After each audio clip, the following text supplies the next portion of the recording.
Every 3 minutes, someone in this country develops dementia. That is a terrifying clock ticking in the background of our lives. But here is the statistic that nobody talks about. For almost half of those cases, the trigger isn't just bad luck. You have been told it's just aging. You have been told it's genetics. But what if I told you the confusion you're feeling right now, that brain fog, that forgetting where you put your keys, might be a direct side effect listed in the fine print on a bottle you take every single night? It is not in your DNA. It is right here, in your bathroom cabinet. New major studies have ranked specific medication classes by how aggressively they accelerate cognitive decline. And we aren't talking about rare experimental drugs. We are talking about the ones you buy at the grocery store, the ones you've likely been taking for years. The pharmaceutical industry calls these effects acceptable risks. I call them memory thieves. Today, we are going through the top 5 riskiest classes that cause rapid decline. I want this to be a conversation, not a lecture. So do me a favor. Pause this video right now. Go get your medication bag or your list. Seriously, go get it. As we go through these 5 categories, I want you to look at your bottles. If you spot one, comment below which one you're taking. I try to reply to as many comments as I can to help you find resources or questions to ask your doctor. Are you ready? Let's look at number 1. The first category is the most common and frankly the most deceptive. These are anticholinergics, usually found in allergy medications and sleep aids.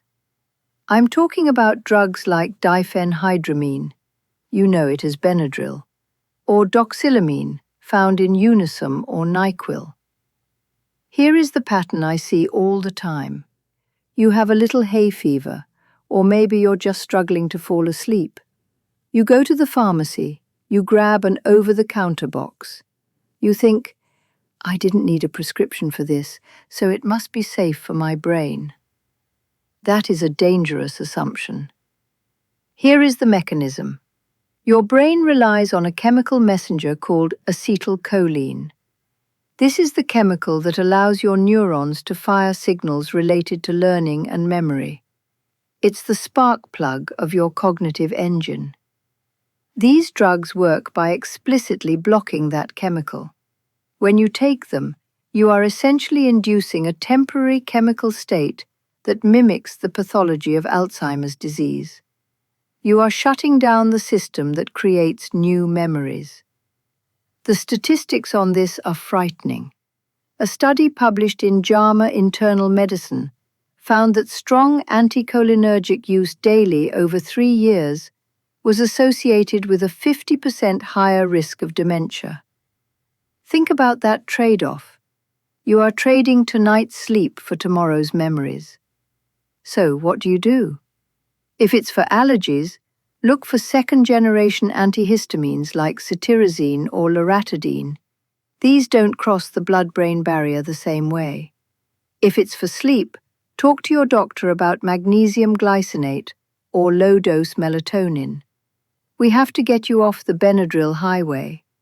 And remember, muscle relaxation plays a crucial role in the development of healthy sleep. You can learn more about this by exploring the scientific resources on our website via the link below this video, and you are welcome to reach out to us for professional support. Number 2 is the anxiety trap. We are talking about benzodiazepines. You might know these names: diazepam, Valium, lorazepam, Ativan, or alprazolam, Xanax. Here is the scenario. You feel anxious. Maybe you have a tight chest, or you're grieving, or you just can't settle down. Your doctor prescribes a benzo to calm things down. And honestly, it feels like magic. It works instantly. but there is a heavy brain cost. These drugs sedate the brain by boosting a neurotransmitter called GABA. But they don't just calm you down, they turn off the recording button in your brain. This is why many people can't remember conversations they had an hour after taking a pill. It is medically induced amnesia. The research shows that using these usually short-acting drugs for just 6 months can boost Alzheimer's risk by up to 84%. These drugs were designed for days or weeks of use, acute crises, not for decades of daily maintenance. Now, I need you to listen to me very carefully right now. This is a crucial safety warning. Do not stop these cold turkey. If you have been on benzos for a long time and you stop suddenly, you can have life-threatening seizures. You need a tapering plan managed by a doctor. But you need to start that conversation today. Medication number 3 is what I call the mood trap. These are certain types of antidepressants. Now, I want to be very nuanced here. Depression itself is bad for the brain. Untreated depression causes inflammation and memory loss. So, treating your mood is vital. I am not telling you to stop treating your depression. But not all antidepressants are created equal. We are specifically looking at older tricyclic antidepressants like amitriptyline, Elavil, and even some SSRIs like paroxetine, Paxil. The hidden link here goes back to that first chemical we talked about, acetylcholine. These specific antidepressants carry a massive, hidden anticholinergic burden. While they are helping your serotonin, they are drying up your memory chemical on the side. Long-term use of these specific high-burden antidepressants is linked to 29% higher odds of dementia. The solution here is usually a switch, not a stop. There are many modern antidepressants that have very low or zero anticholinergic activity. The conversation with your doctor is simple. Doctor, is my antidepressant high in anticholinergic activity? And if so, is there a brain-neutral alternative we could try? Number 4 is often the one people are most surprised by. It's the bladder trap. We are talking about antimuscarinics used for overactive bladder, like Oxybutynin, Ditropan, or tolterodine, Detrol. As we age, overactive bladder becomes common. It's annoying, it interrupts your life, so you take a pill to stop the urge. These drugs work by blocking nerve signals to the bladder to stop it from spasming. But here is the biological surprise. The receptors in your bladder that these drugs target? They look exactly like the receptors in your brain responsible for cognition. These drugs are indiscriminate killers of acetylcholine. They don't know to stay in the bladder, they travel to the brain. The stats here are some of the most aggressive we've seen. These drugs are tied to hazard ratios of up to 3.44. In plain English, that is a massive statistical jump in dementia risk. If you are taking Oxybutynin, please know there are alternatives. Pelvic floor therapy is incredibly effective. There are newer drugs like mirabegron that work on a completely different receptor and don't hurt the brain. Even Botox injections for the bladder can provide relief without the cognitive cost. You do not have to choose between incontinence and dementia. We have arrived at number 5.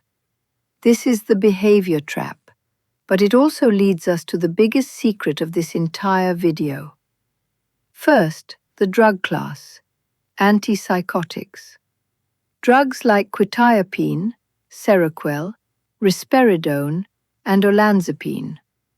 Now you might say, I'm not psychotic, I don't take those.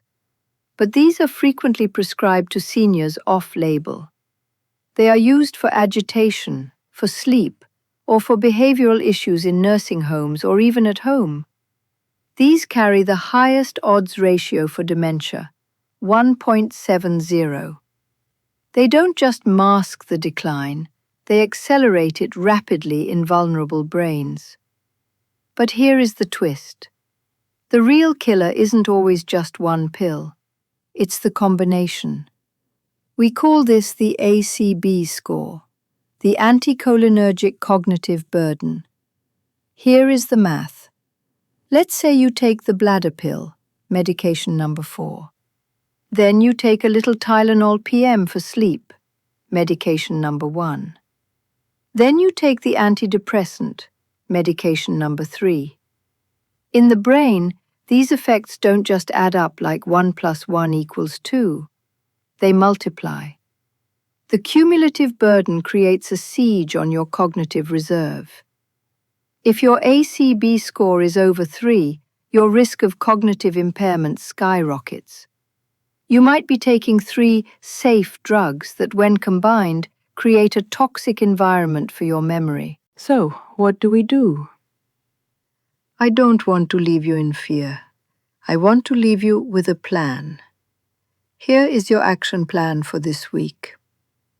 First, the audit. I want you to look at the list you made at the start of this video. Second, the calculator.